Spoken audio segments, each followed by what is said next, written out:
Hey everyone, Curse Deck Builder here, making our way to 10,000 decks assisted, and how are you all doing?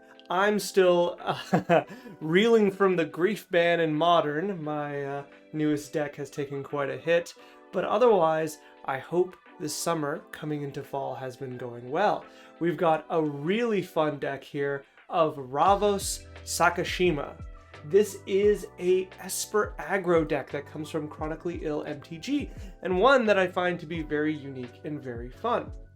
They say, nothing specific needs fixing more than looking for stuff I might have missed or cool interactions I should consider. You always have lots of fun ideas for me. From goldfishing, the deck flows really well, mainly due to the cycling engine. I know I could increase the consistency if I added better lands, but not too worried about that currently. But I would love to hear your thoughts on the deck. As for restrictions, they say the usual: no fast mana, tutors, or combos. Budget, still don't like spending more than $20 on a single card unless it's vital. I was at Modern Night this week and we have some younger, newer players with us, and they were aghast at the idea of cards that cost $20 or more.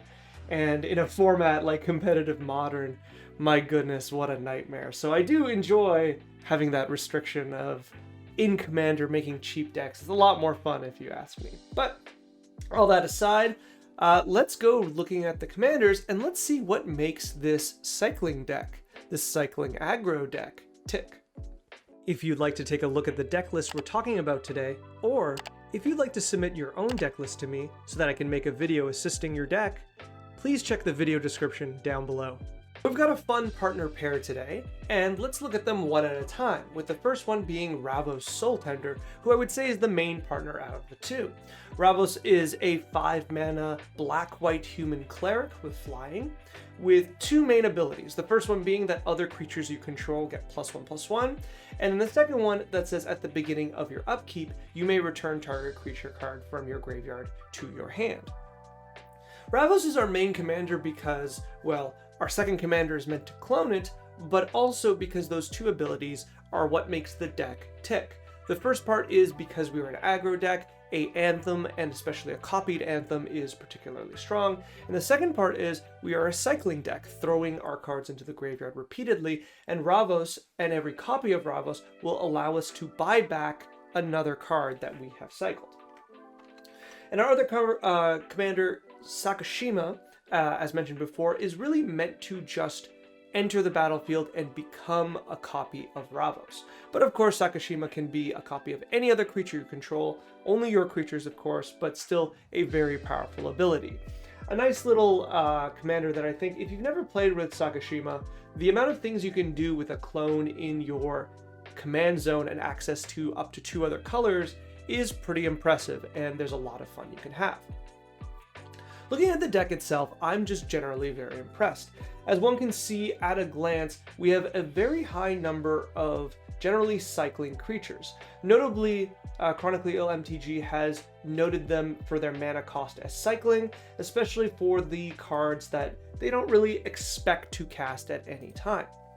So we have a good handful of cards that are at 1 mana, even though they're technically not, which adjusts our curve to be much more curvy?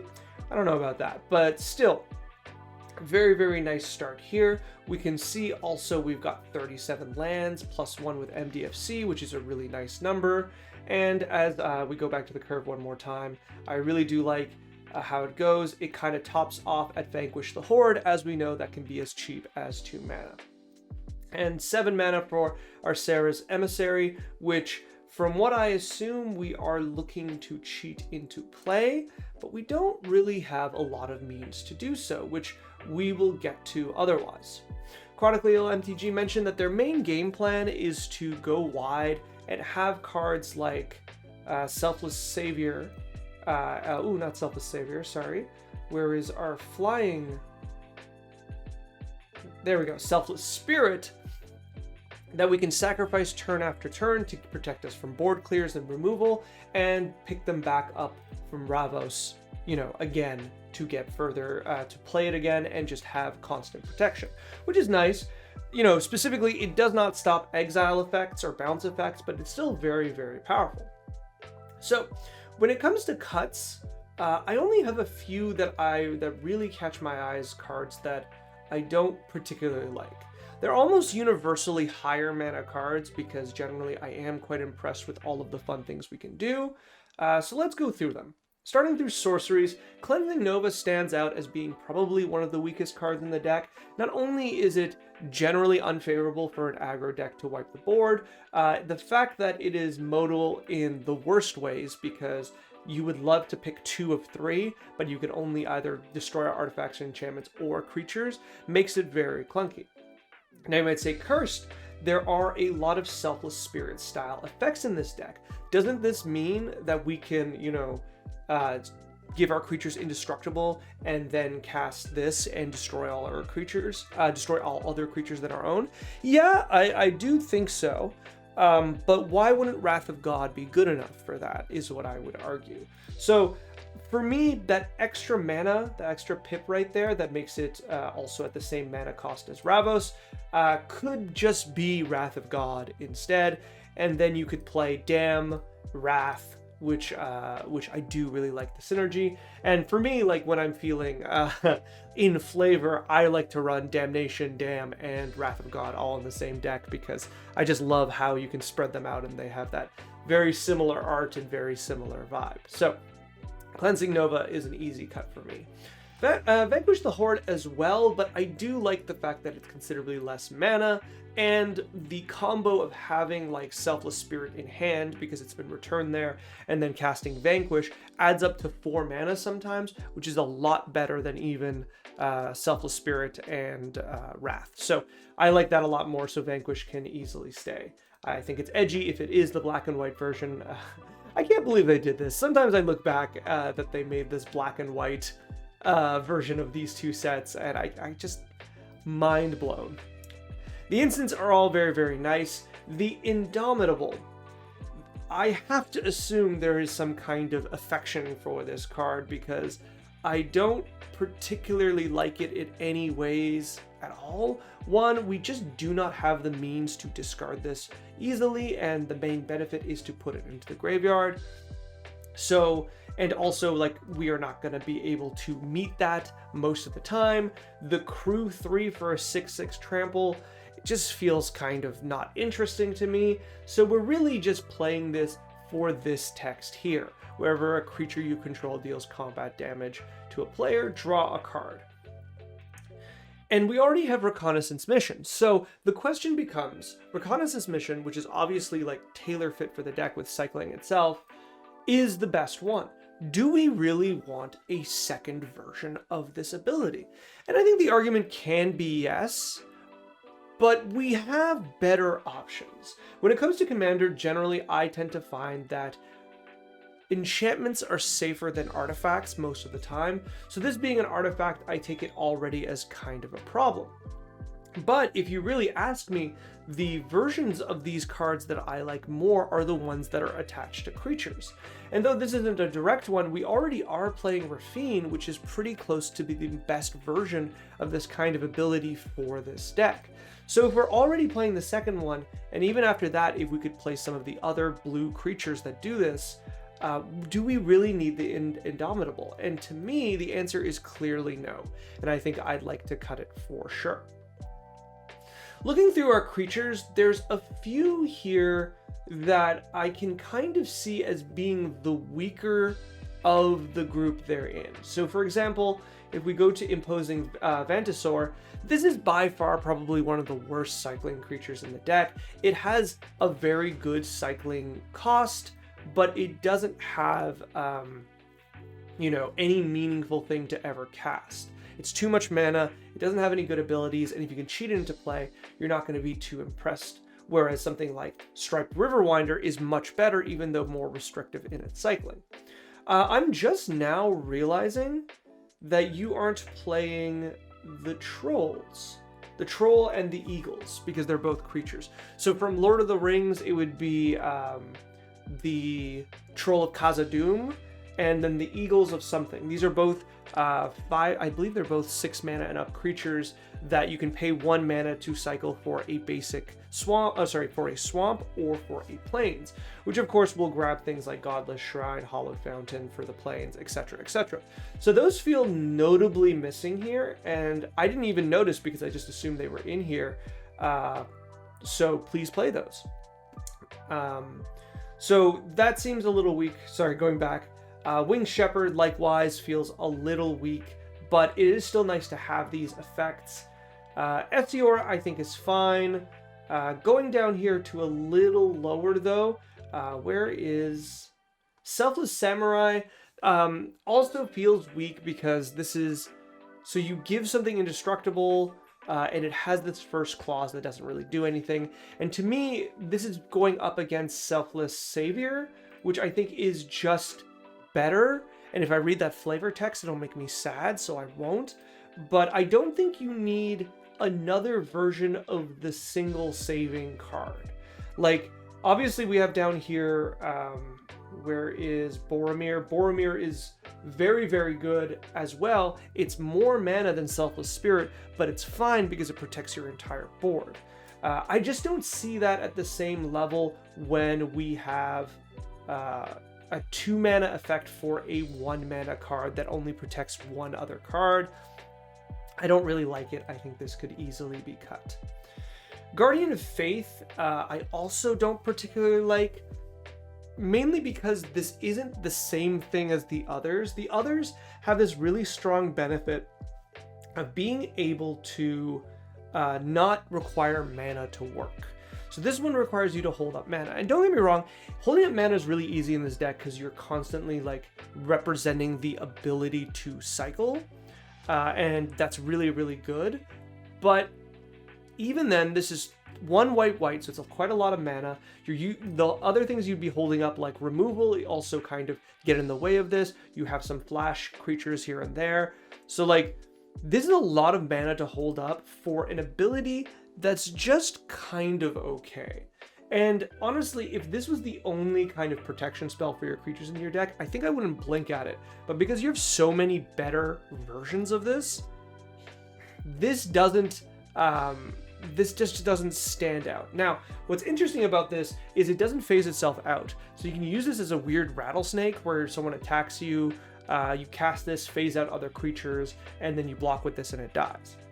Now that's not ideal because it doesn't set you up in situations where you can protect your creatures, and if someone tries to kill your creature and you play Guardian of Faith, where people aren't really going to attack into it. Why is this relevant? Well, it's relevant because what makes all of the other sacrifice indestructible abilities so good is that you can buy them back with Ravos, whereas Guardian of Faith, you have to manually might not be the right word, but you have to make the effort to get this creature killed in order to buy them back. So all of these added up together makes a card that I'm just not interested in this build and just doesn't jive with the rest of the very, very functional and very on point setup that this deck has. So to me, that's a cut.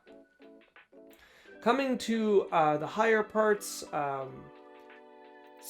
once again, Selfless Glyphweaver is close. It is interesting that we get access to like Deadly Vanity at the same time, which is a really, really good spell. And Selfless Glyphweaver is neat, but once again, this is an exile clause, and that's just a little too bad. Now, we might be running out of versions of this effect that are affordable, especially when we consider something like Ranger Captain of Eos, though that works differently. It is kind of a prevented, it stops board clears effect still, because it is plus more than $20. Selfless feels just kind of the weaker version because we can only use it once in a deck that can use, you know, these abilities so many ways. So all this in mind, it's not the worst, but I feel like it's still cutting the edge of this ability being not as good in this deck. Coming to the end, I think generally I'm okay with the rest. I think something that's worth noting is Sarah's Emissary feels really strong, but I don't know how feasible it is to put into play.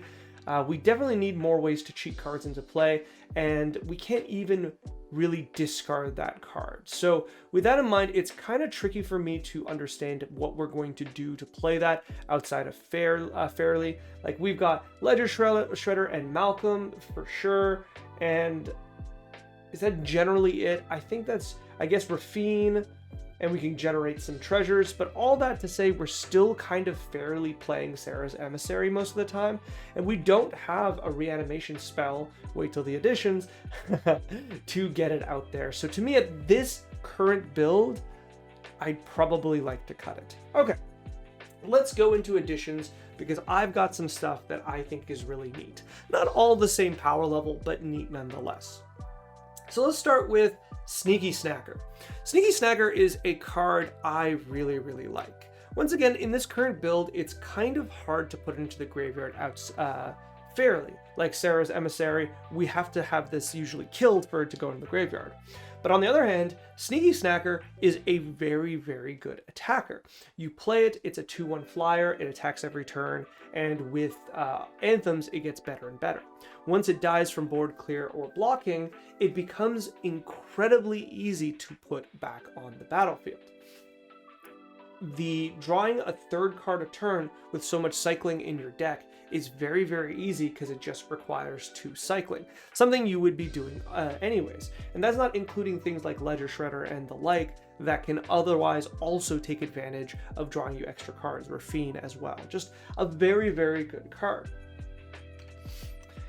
One of a few sack outlets I'm going to point out is Psychic Frog. Once again, a card I think is very, just insanely good to begin with, and very, very good in this set. Now, this card has gone up in price quite a bit, so I hope you have your own copy. Would it still be worth about $14 to me? Probably. Psychic Frog is an amazing Magic card. I've been playing it in Modern up until, rest in peace, Griefban, but it's just such an impressive creature that I really do think it needs to be seen in like every format, especially here. This giving you a permanent discard outlet to, like, for example, discard the Sneaky Snackers or reanimation targets or cyclers or anything you just want to grow the Psychic Frog in is really, really good. That's not also including the way that Psychic Frog will just get hits in and get us more card advantage by doing so. The fact that we can use cards that we've discarded or exiled to give it flying to ensure those hits, overall just a fantastic card, a great aggro card, and a great way to get ahead. Looking at more of the cycling side, I would be amiss to not suggest Shadow of the Grave. There is like a ceiling on the power of this card, so I want to be careful how I use this. Like, obviously it's much, much better with like Rafine out, or Psychic Frog, or Ledger Shredder even, where you can discard more than like a regular amount of cards and you aren't paying for the discards traditionally. That Shadow of the Grave gets better and better and better. But when this card is good, this card is really, really good because it represents drawing 3 to 5 cards for 2 mana. Now, these are the same 3 to 5 cards you just got rid of, but if you cycled them or otherwise looted them away, that implies that you've drawn another 3 to 5 cards, putting you up to like 6 to 10 cards drawn, which is really impressive. Still, this doesn't really further our game plan at all, so I'm hesitant to really suggest it, but I think it is still really important to bring it up. This is also really, really good art.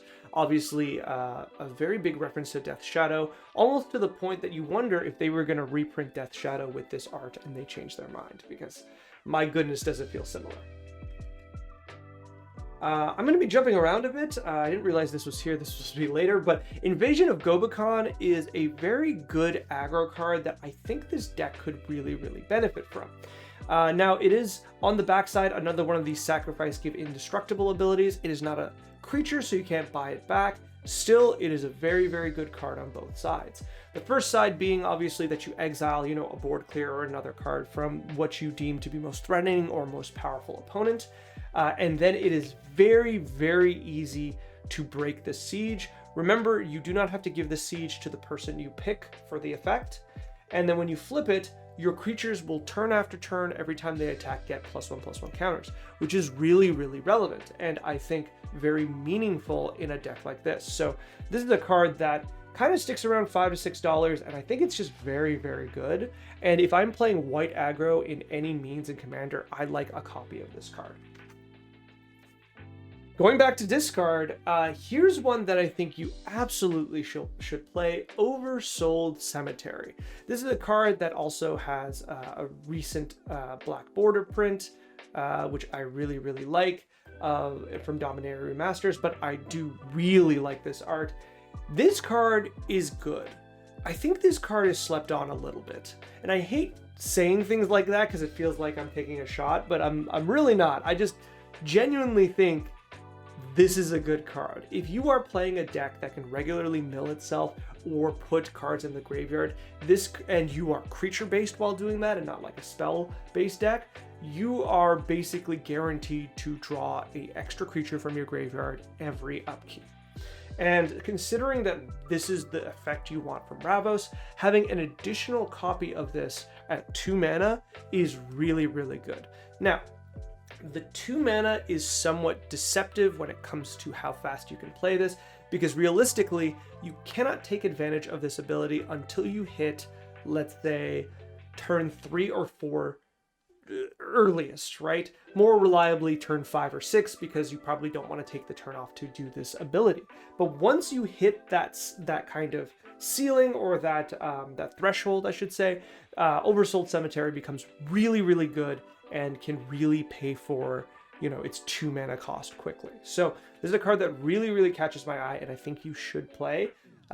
Do note that it's not like a turn 2 play. So we have another 2 mana enchantment, Ripples of Undeath, which these two go really, really well together. Ripples of Undeath is a very, very interesting card in this deck. Not only is it a constant source of self-mill for no cost for 2 mana, which is particularly nice, it also occasionally lets you buy back one of the cards you milled. And I like this for 2 reasons. The first thing I like about this is it's almost like a backward cycle. Instead of discarding something and paying 1 mana to get a card, you are just paying 3 life and 1 mana to pull the card you've already discarded back, or milled back. That's kind of neat. But the other thing is this very notably does not say creatures only. So you can use this to buy back some of your lands, buy back some of your very, very powerful instant sorceries without feeling that bad feeling of, oh no, I milled over my Swords to Plowshares in a deck that has only so many targeted removal spells. So with that in mind, this is very, very cool and something I do very much so like. The other one, a Pauper staple, is Tortured Existence. Tortured Existence, basically you cycle a card out of your hand for a card in your graveyard, as long as they're both creatures and you pay a black. I don't know why I read it that way. I feel like if I just read the card, it would have been much simpler. Discard a creature card, return target creature card from your graveyard to your hand, all for 1 black. This is a good card.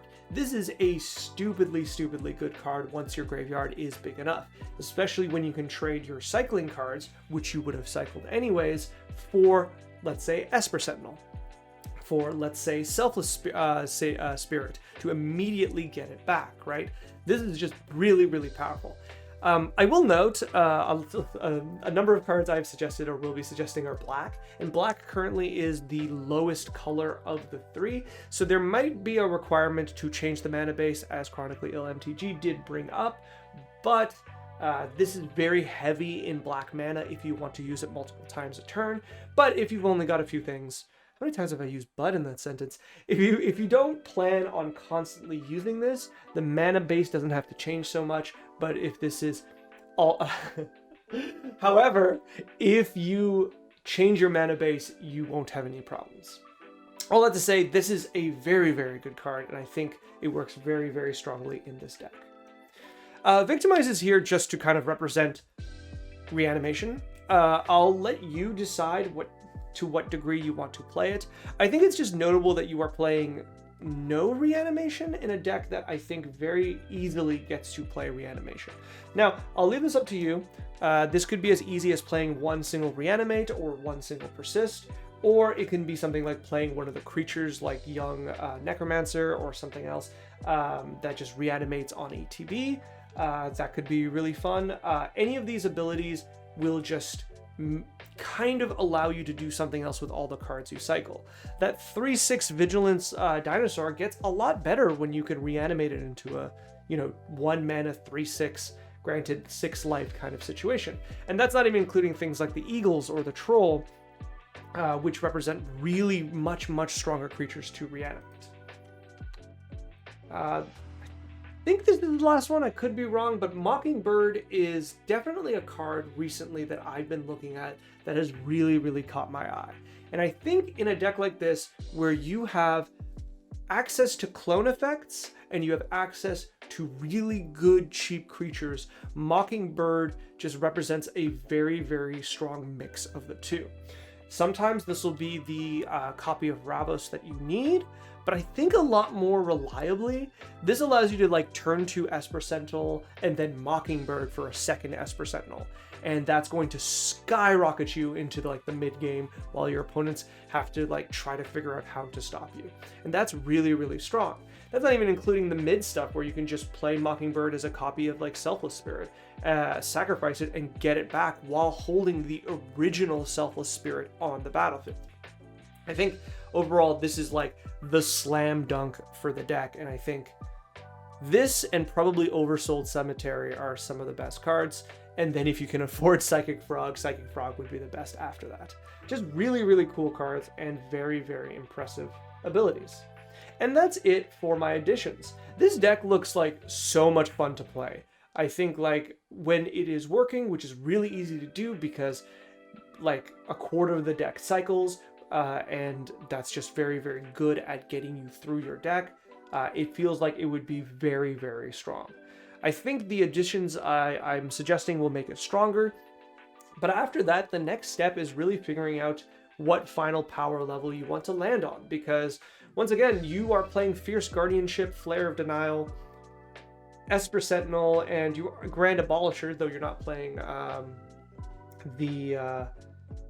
can't remember, the 2 mana guy who stops people from casting their commanders. I'm not going to look it up. You have quite a bit of really strong cards in this deck, and your main plan is still kind of a aggro plan. So if you wanted, there could be a few other things that we could put in there to make the deck somewhat stronger, somewhat more volatile. You don't want infinite combos, but there could be some for other people who want to build this deck that would make this Drannith Magistrate. Got it. For anyone else who wants to build this deck, there's definitely some ways that you could make this just stronger that I think would be worth considering.